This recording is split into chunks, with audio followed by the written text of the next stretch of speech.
All right, we're back with Tim Kearns. This is the Beer Pod, and the beer master himself is here, Coach Kearns. And Coach, people kind of stuffed into their homes right now, and you can't get out, you can't get to the local brew pubs. And one of the things that you do talk about, which I really enjoy, is the variety of the different brew pubs around here. Now, the beer we're going to talk about today doesn't come locally. Oh no, well you can get it locally at various package stores. Thank God they're considered essential.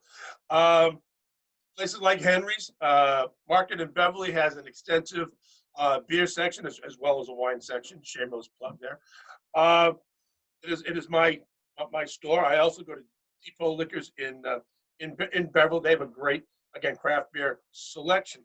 But yes, saisons are also brewed locally as well at a number of our local brew pubs. You just have to go to their websites, and they all have them, and see what is on their current beer menu. Some may not. Saisons should be coming more into season now because it tends to be a lighter beer. The fall, the winter, your porters, your stouts are maybe going to the back shelf a little bit for a lot of craft beer drinkers. Certain people, and they move more towards pilsners and saisons and lighter variations of the beer experience. But again, go to the websites, look through what's on their menu or what's coming up. You'll probably find a saison. Now, they'll all vary from brew pub to brew pub, simply because the ingredients will be pretty much the same, but it's the variation. It'll vary in terms of the spices that they'll use. It'll vary in terms, of the yeast strains that they'll use. Some will use more domestic, some will use more wild yeast, and that has an impact on the flavoring. The flavor tends to be, to me, a really good one tastes like wet straw, like you're in a barn. That's the experience that I get when I drink what I find is a really good saison. Well, we just missed the Kentucky Derby, so I guess that's there you go.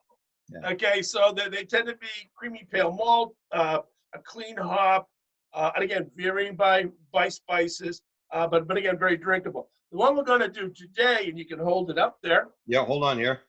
Okay, and you got to tell me what saison means. Saison means season, and again it goes back to the. I can't get this right because it's backwards. The monitor. Hold on. Don't leave the room. No, you're right. You're right. Is that okay? Yeah.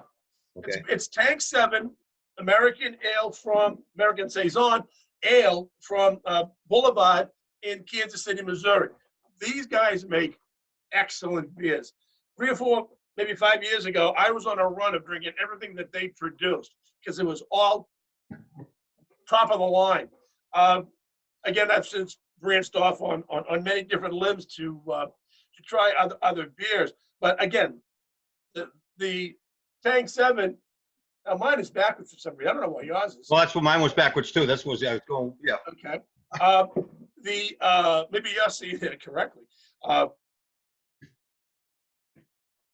Forgot where I was going there. Yours wasn't backwards, by the way, on my monitor. It's backwards on yours. Oh, okay. So people out there are seeing it correct. It looks good. Yeah, it looks fine. Okay. But saisons comes from, again, the word season. They were seasonal beers that a lot of farmers brewed in a shed for their field workers, so that they'd have something refreshing to drink during the summer when they were working the fields and through the harvest season. So they were doing on-site brewing, and it was generally done in these large cement vats, and the yeast would be allowed to fall from the rafters and during the fermentation process into the brew, and that infused a lot of the different flavors that saison ales would have. And thus you go certain places and you'll see a farmhouse ale, and it's a saison, traditional saison. Okay, hold on. So you're telling me you're talking about wet hay. You're talking about stuff falling from a ceiling going into a vat, and this is stuff we're supposed to imbibe. Am I correct? Oh yeah. This a real good saison to me always. If it tastes and smells like wet hay, it's a real good one. Oh yeah. With Liam and I and his brother Tom, we used to have some really strange terms for describing what was a I'm like sure. a really good beer. I'm You don't want sure. to know some of the others. No, we're gonna call this a PG program. So Okay, when do we so get to it? Because we're gonna do it. We're gonna do it right now. All We're gonna do it right, right now. all right. Okay, so we're gonna open them up. So we'll open up the top. You know, Tim, I noticed this one does not have a great description like some of the beer cans have, poetic descriptions. Yeah, the label itself. Oh, I'm smelling wet hay. I don't know. Woo, mercy. What do you smell? This is a good one. It's a good one. So I you, already had a couple. I bought a 6-pack. I've already had a couple of these last weekend. oh my. Okay. I noticed the distinctive nose on it. Yeah, very much so. It doesn't smell like a beer. No, no, and that's some of the spiciness that was talked about in the description that I gave. Okay. Mm-hmm. Yeah, there's also some of that wet hay element to it. Okay, like go to a farm after a good rainstorm. Okay. All right, so we want to we're going to pour, and we're not going to fill the glass. We're just going to pour enough to do a sip, to do a taste. Oh boy, it's really foamy. I poured it wrong. I get nothing but foam. Well, you poured it. I knew you were going to do this. You poured it like a Guinness. Well, yeah, and you poured And it. you just pour You poured straight it down. straight down. You Oh, I didn't tell did. me to go I sideways. had an angle, Rick. You always the slight angle. You All right. only want to end up with no more than an inch, even at the end of your full pour. Okay. Yeah, So I'll give it that. Okay. check the nose. Again, you're getting that same sensation that you got when you first opened the bottle. Mm-hmm. All right. So I'm going to take a mouthful and just swish it around.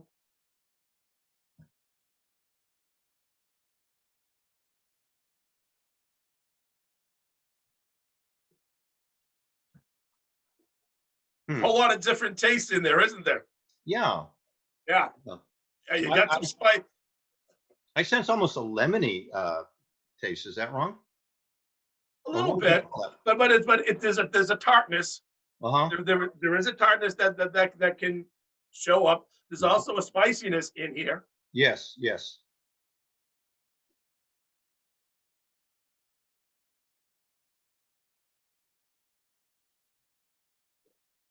And again, a really good beer. The flavors will change from the front of your mouth to the backside of the backside. It also tastes pretty strong of alcohol type. Yeah, well, 8.5. It's a goodly one. Mm-hmm. Yeah, you'll have more of an alcohol taste. Again, a 4.5 will be much lighter, of course, in the alcohol content, much less alcohol mouthfeel. I'm feeling it warm go down my throat too. Feeling a warmth there. So You'll be taking a nap in about 20 minutes. yeah, I think so. All right. Oh my All goodness. right, so we're gonna again just pour the rest and All right, let's see. A little more. give it tilt. Oh, you can pour the rest of it. Just lower with a tilt. No, I'm gonna have to split the rest, I think, with someone else. Well, by the way, this is this glass. I don't know if you can see it with the reflection, the glare. This is from the Woodstock Inn in New Hampshire. Well, my glass is from Garrison City in Dover, New Hampshire. Okay. And the guys who started it were two engineers. I don't know if you can see it. Get in front of the camera. Oh yeah. Yep. Yep. With a compass. But the compass. Yep. And so, since they were both engineers, they decided to incorporate that as their part of their logo, which we thought was really cool. Okay. My best friend's son-in-law and I did a little. That's my best friend and his son-in-law. We did a little beer tour because his son-in-law is a beer snob, and every time there's occasion that we get together or a time for gifts, we always exchange beer. All right. Well, let's go one more taste, Coach, and rate it so we can make this video complete.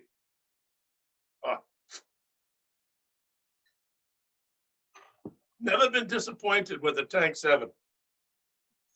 Oh, excellent beer. 9.5. Whoa, really? Oh yeah, it's it has all the, well, to me, Okay, someone else might go, oh, too spicy, too much alcohol, do this, do that, and we'll rate it lower. So rating beer becomes very subjective to the tester's palate and what your expectations of a particular style of beer is. Mhm. Okay, I really like the a barnyard saison, a farmhouse ale. I like that, the peppery, the spicy, uh, the wet straw taste. I really enjoy it's because it makes it a very unique. And is this the kind of beer that you would have? I mean, you don't want to drink this if you're thirsty, you want to drink water, but is this the kind of beer you might have with a particular kind of meal? Uh, let's see, they do recommend uh, big salads, chicken, rich seafood, Oh, okay. because of the density of the beer taste itself. Bloomy rind cheese, whichever that is. Mhm. Okay. Also ripened goat cheese. So if you got an afternoon where you're sitting outside with the wife, and geez, let's do some cheese and crackers. Okay. Good beer to go with it. All right. Good Final beer. question, Coach. Where do we get this, and what's the relative price, the average price, would you say?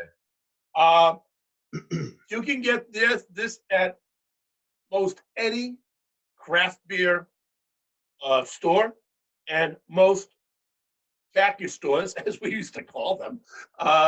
Will that advertise they have craft beer will more than likely have Boulevard. All right. And this is imported from where? Kansas City, Missouri. Kansas City. All right. This is the latest beer pod. What's that? I was going to say from the Great Divide. It's what did it cost? $10.99 around there. Okay. 10 to $12.99, depending where you go, how much they want to take you for it. Come in 4-pack or 6-pack? This was a 6-pack. Okay. That's the latest beer Great pod beer. with Tim Kearns. And you'll notice Liam would be happy. You can't see through it. There you go. All right. Liam, the beer snob.